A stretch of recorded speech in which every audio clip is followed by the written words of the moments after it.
All right. Questions of Dr. Goodwin? Okay. All right. Members, let's go back to where we left it yesterday. And here's kind of, Randy and I reviewed. Here's a list of things that were left over to be done or that we delayed in the order in which I wrote them down. We had delayed a consideration on the Buchanan bill until today, and we're prepared with a report on that. On items on the council action checklist, Mr. Natoli had asked that items 7 and 8 be put over for discussion. Item 9, which was Bethel Island, was put over for discussion in light of the suggestion. Perhaps the way to do it is just simply declare we're not including Bethel Island as a legacy community for our plan purposes. Staff will report on that. We had not reached items 10 through 15, the risk reduction levies, state liability issues that are on the agenda, and we have a report back due sometime from Randy and Pat on their discussions on WRP1. In addition, we have the consent list before us and a handwritten copy of the items that were withdrawn yesterday by members in numerical order is on your desk somewhere. This is a gadget here. Take a look at that. We have to do that and take whatever action or answers whatever questions the staff has. And then finally, after we've done those other things, we have to address the recommended motion by staff on how to conclude and whether to proceed to publish for public comment the various documents and authorize the preparation and circulation for review of a supplemental volume to the environmental impact report. Now I think those are the those are the items that are around. My suggestion is Mr. Zuckerman was kind enough to check on the Buchanan bill, and Mr. Miller, I think, is going to give us a report on that. Whether you want to act on it today, put it later in the agenda, I think you want to hear the report. So, Mr. Miller, what's the report? Not on the content of the bill first, just the process. The process, yes. Good morning, members. The bill is scheduled for a hearing on July 3rd upon adjournment of the Energy Committee. Right now, the committee is scheduled to hear the version that was amended just this past Wednesday, 2 days ago. We reviewed the bill yesterday based on the June 19th version, which was done a week ago Tuesday. So it's been kind of a moving target. Now, overnight, we got an email late yesterday that the author's office is developing yet another set of amendments, which will be released whenever they're completed. Don't know what date that would be. In that light, given the fluid nature of the process, the council may wish to just put these things over until the staff has a chance to talk with the author and or the chairman. Well, it's one option. Well, Mr. Zuckerman, I think, had verified that the Senate committee could not or would not extend the hearing deadline for the author and her amendments. Yeah. So it looks like July 3. Well, the two choices are we have the rules we've adopted which allow the council I think it's at the direction of the chair and the vice chair to take a position on. Chris, do you remember is that my memory correct on that? In the absence of a meeting, there's a process where I think that the ledge director and the executive director would make a recommendation to the chair and the vice chair, and you could do that outside of the meeting. And then we bring it back at the next meeting. You bring it back for after the fact for if the hearing's on July 3rd, my personal opinion is we ought to have a position, but there are other amendments coming. We have no idea what the other amendments are. We could either take a position on the June 16th version or the June 27th version. I mean, what do you want to do? Pleasure of the council, Don?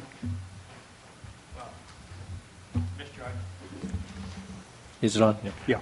I would, I think, again, recognizing certainly some of the thoughts expressed here this morning that seem to me with this is pretty fluid right now relative to any amendments, and even though the hearing may be, I guess, next Tuesday, I would certainly, given a preference, wait and see, what the amendments look like and how the bill evolves. Again, I see some positives in here, at least from my perspective, but it may be counter, obviously, to some of the things we're considering in the plan. So, Well, we don't have to act today. If we don't act today, we've got the staff process around, and Randy and I would review it, and if we can agree, we'll take a position. If we don't agree, we won't take a position. That's the way we set it up, and I think we've used it once before.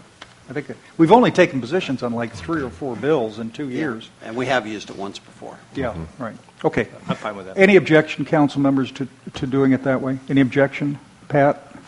Okay. All right. Everyone's, all 5 of us are agreed on that process, so we'll defer to our, whatever we call the rule, interim legislative positions policy. Okay. And I'll update the summary before you to reflect the new amendments when they're in print, either tomorrow or Monday or Tuesday, whenever we see them. Wednesday morning. Got it. Yeah, the 4th of July, exactly. All right, thank you. Thank you very much, Mr. Miller. And Tom, thank you very much for checking. Only if you go to the microphone.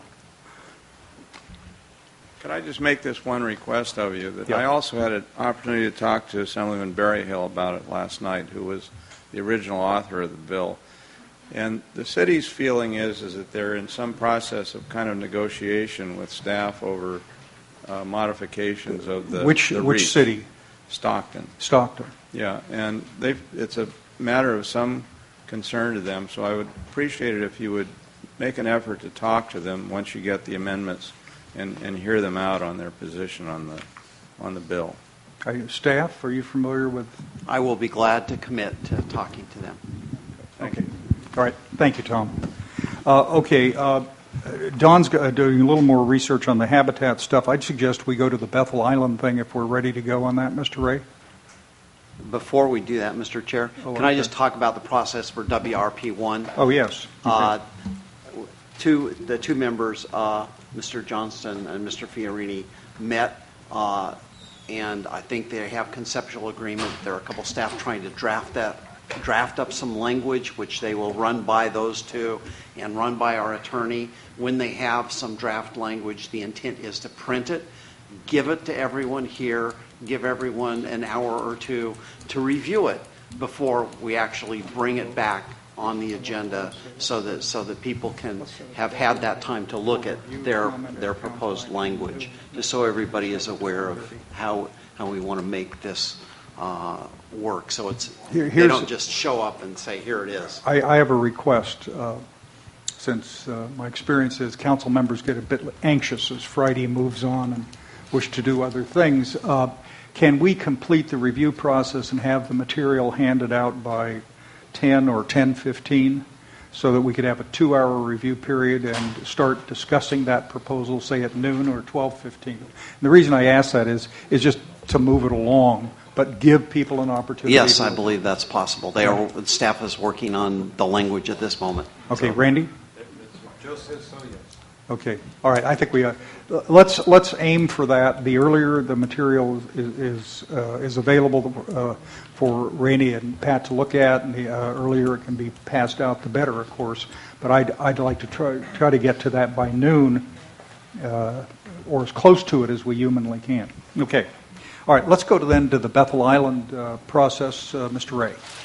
I remember where we left it yesterday. Yeah, we did leave it yesterday with considering the 4 options that we had included in the staff recommendation, and then a 5th choice, which would be to exclude Bethel Island for the purposes of the Delta Plan from the listed legacy communities.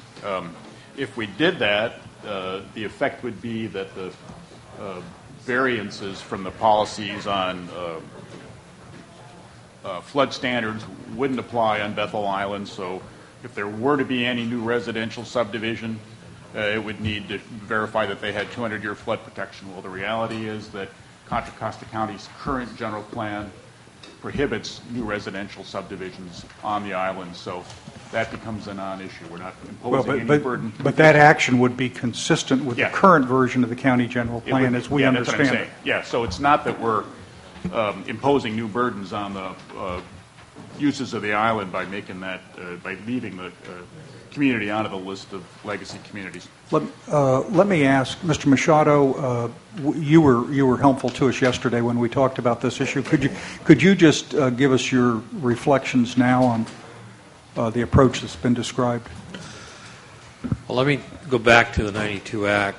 Bethel Island is in the secondary zone, so it's precluded from oversight by the Delta Protection Commission. So if you take action to exclude it and parallel that with where the county is, that would not affect the Delta Protection Commission. It would stay within the Stewardship Council purview, I would think. Yeah, what I want to assure myself is that I understood correctly that this approach, simply not including Bethel Island as a legacy community, is consistent with the policies of the Delta Protection Commission, and you have not varied that by any of your recommendations since the 2 years we've been around. No. Okay, we have not. Well, I like the idea of being consistent with the DPC and with the current version of the plan, which is essentially not to allow additional urban development without a higher level, an urban level of flood protection. Let's see. Other questions, Ms. Gray? No, I was for discussion is ended. I'd like to. Okay.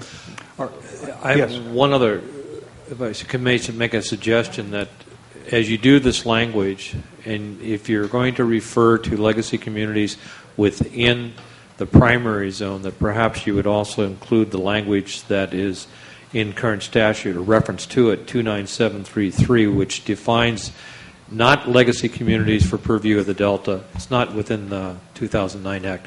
It defines unincorporated towns that the Commission has What's the jurisdiction. code citation again, Mike? 29733 of the government code.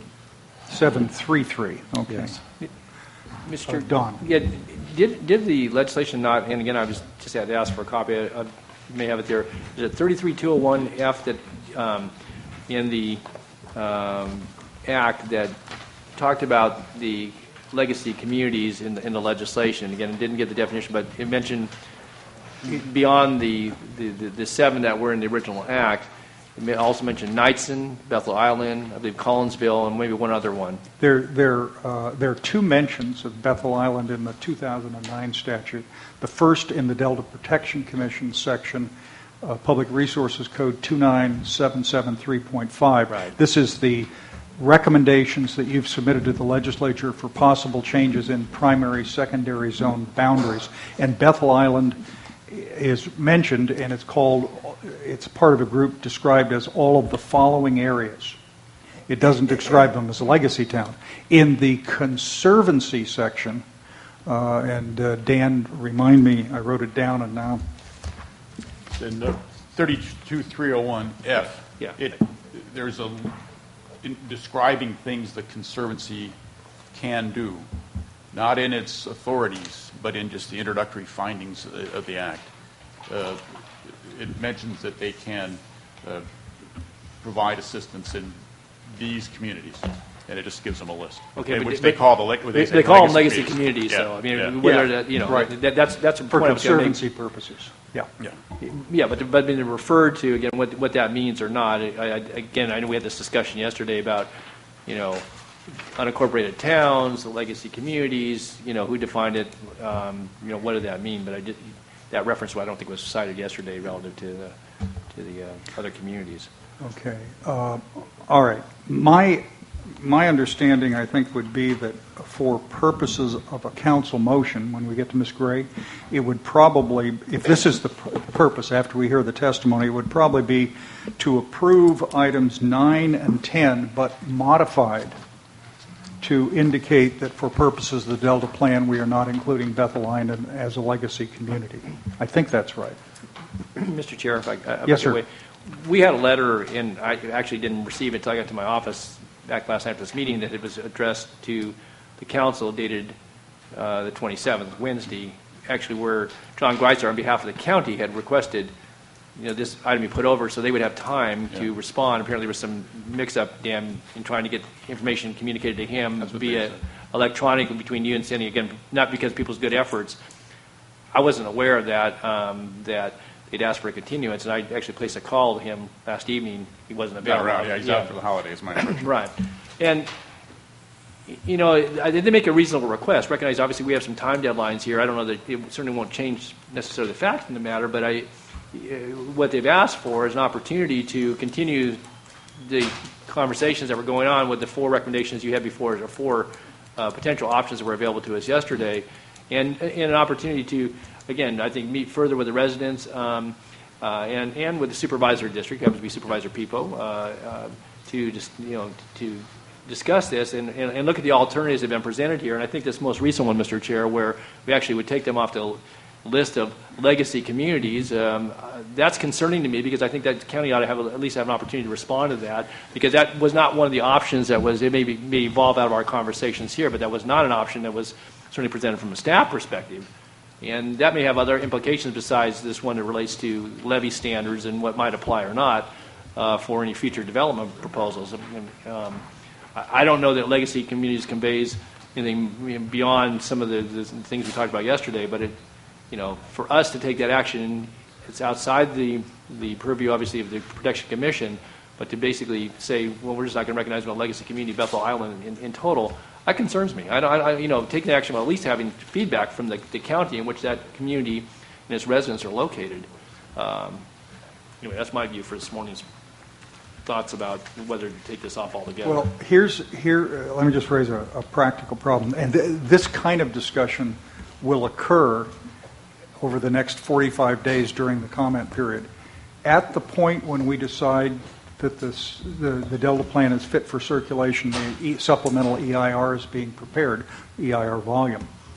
I predict that there'll be 5, 6, 7, 8, 9, 10 various interested parties who will suddenly discover an increased interest in resolving language that is not totally to their liking. The problem we have is we have to go out and circulate for comment documents, and if the issues can't be resolved in advance of that, then we have to be very careful not to be involved in a constant recycling of requests for changes in language that mean we must recirculate a second, third, fourth, and fifth time. And you know, that's faced by local governments all the time. Sure. I just one thing that occurs to me is, should a majority of the council favor the approach outlined by staff, and I favor it, of not including it as a legacy community. I am, however, open to starting a process, hopefully it would come as a result of review by the Delta Protection Commission first, to review the question of Bethel Island's legacy status, if appropriated, after you have further chance to review it. But you know, the notion that I understand the county director of planning or whatever it is on vacation, but it's not as if we haven't had Bethel Island and its status on many, many agendas and discussions before, including 90 minutes of discussion 2 weeks ago with all the residents here. So the notion of delaying the entire process on one issue is, it's understandable, but there will always be someone who wants a delay. We would certainly commit to continuing to work with the county to discuss this matter, so that before the EIR is circulated, they have a clear understanding of the options that might be available, and they can weigh in there, and we can take a look at it if necessary when the plan returns for final council action. Mr. Chair, just on that though, but one of the options, again, forward discussed. That was what you were communicating with from a staff perspective as recently as day before yesterday. And so now the option has come up, as suggested by members of this council in further discussion, to basically not have any part of Bethel Island be a legacy community for purposes of circulating DIR.